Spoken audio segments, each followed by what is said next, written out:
We are down to the Final Four in both the men's and women's NCAA basketball tournaments. The women tip off tonight with two great matchups in Minneapolis. And then tomorrow, the men take the court in New Orleans. That is where we find NBC News correspondent Morgan Chesky.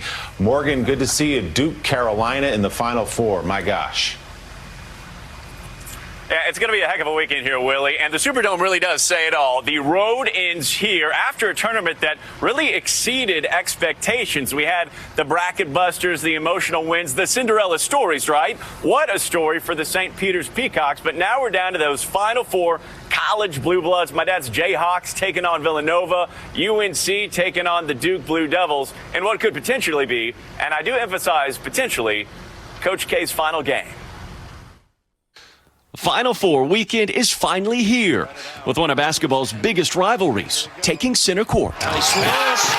Duke playing for its sixth national title. Baycott in for the big finish. But standing in their way, longtime rivals, the North Carolina Tar Heels. For the first time ever, matching up in the Final Four is historic.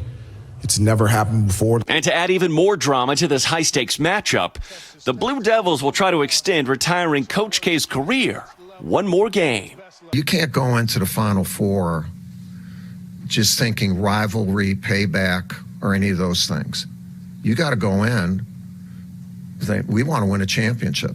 The Kansas Jayhawks are the last one seed left in this year's big dance. Samuels layup is good. But they'll need a victory over Villanova to make it to the national championship game. Now that we're at this moment, we just got to, seize everything that we have. The Wildcats hoping to upset the Jayhawks for their third NCAA title in just 6 years. We're expecting a tough physical battle for 40 minutes.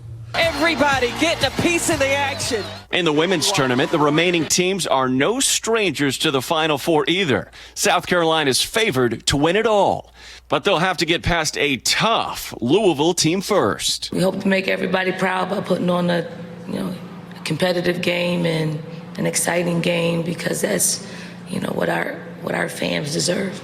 And a powerhouse UConn lineup will square off against the defending champs, Stanford. The first 15 seed to the Elite Eight. After a historic Cinderella run in this year's tournament, man, dreams do come true.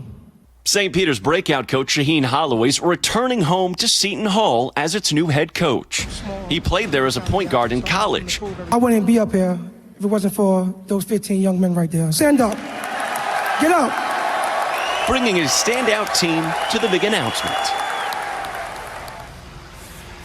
Lots of great basketball to look forward to this weekend. And of all the stats that are floating around ahead of the tournament Final Four, Willie, consider this. Under the Coach K era, Duke and UNC will be playing for their 100th time. As of right now, Duke 50 wins, UNC 49. Either way, it's going to be a heck of a game come Saturday night. Willie?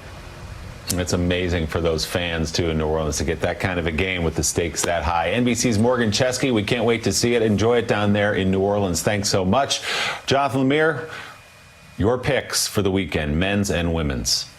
Women's going to take South Carolina, and I always take New England schools, so UConn. And I'll say UConn emerges as champions yet again.